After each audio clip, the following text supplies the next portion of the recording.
I know this exercise of sitting for 40 minutes wasn't easy for a lot of you. The first exercise we did involving the testing of your commitment was 30 minutes long, and it was certainly not a piece of cake. And so adding an additional 10 minutes to this second exercise, it's excruciating for a lot of you. You might have experienced pain in your back or the legs, discomforts of all sorts. This is all natural.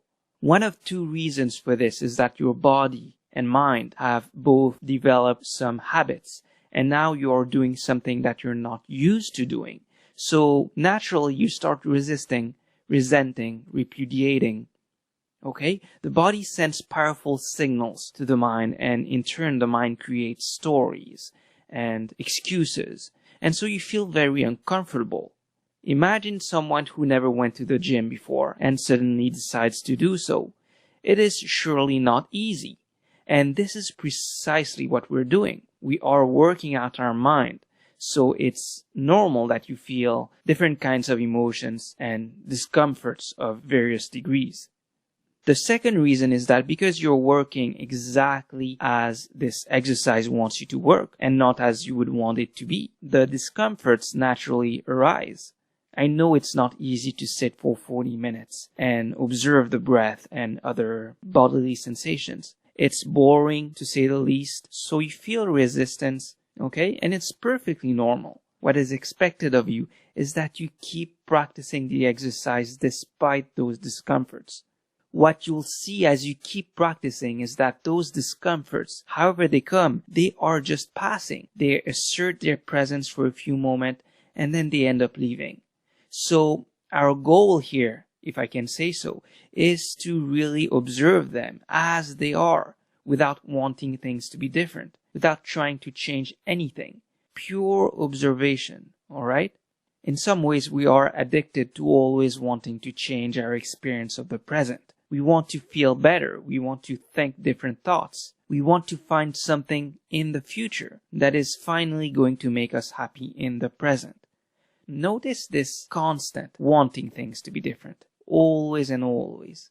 We're resisting this thought and this feeling and this sensation.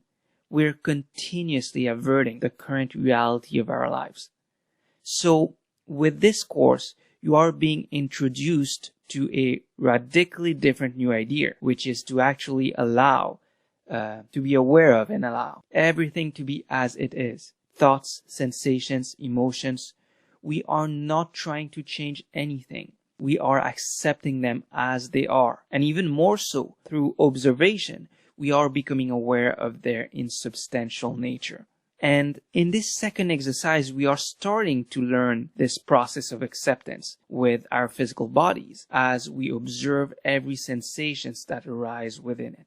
We are allowing everything to be exactly as it is. This is where we essentially stop, where we are present and we no longer try to change our experience. But we can only begin to do so if we sit still and observe.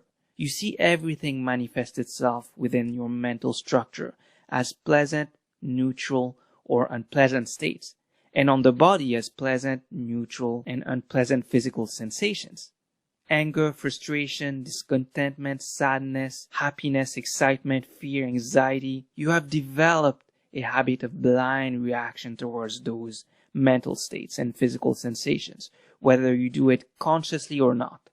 Here's an example. While you're sitting and listening to this course, you have made countless rectifications to your posture. You've probably scratched yourself a couple of times, always trying to move away from discomforts. And most of the time, this happens below conscious awareness. Meanwhile, your conscious mind is here. It's focused on my words and may be captured by them. But in an indirect way, your mind is always kind of multitasking. It's scanning the environment for potential threats, trying to move away from discomforts, pain, going towards the pleasant. So what I'm saying is that we have to become aware of this process of craving and aversion at the subtlest level, and we have to work on eradicating it there at the root and often unconscious level. That is why complete stillness is emphasized. Okay? Your goal is to just observe, and the moment you move to scratch yourself or to move away from discomforts, The moment you are trying to change anything, you are simply repeating past patterns of craving and aversion. As you cultivate stillness in the midst of discomforts, you are liberating yourself from the bondage of blind reaction.